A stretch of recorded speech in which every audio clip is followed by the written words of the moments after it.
যখন কোনো মানুষের মৃত্যুর সময় উপস্থিত হয় তখন তার কাছে 4 জন ফেরেশতা এসে উপস্থিত হয়। প্রথম ফেরেশতা তখন আসে যখন তার আত্মা নিঃশ্বাস পর্যন্ত চলে আসে। তাকে প্রশ্ন করা হয়, আজ তোমার শক্তিশালী শরীর কোথায় গেল? যখন আত্মা পুরোপুরি বের হয়ে যায় তখন দ্বিতীয় ফেরেশতা এসে বলে, আজ তোমার ধন দৌলত কোথায় গেল?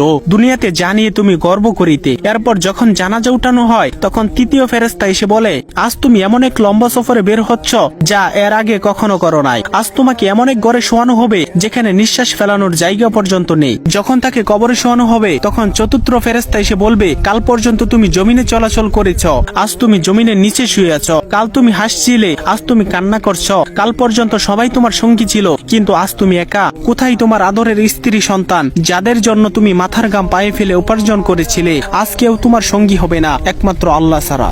আপনি যদি আল্লাহ তাআলাকে ভালোবেসে থাকেন তাহলে ভিডিওটিতে একটি লাইক এবং চ্যানেলটি সাবস্ক্রাইব করুন এবং আল্লাহ তাআলার নামটি কমেন্টে লিখে যান।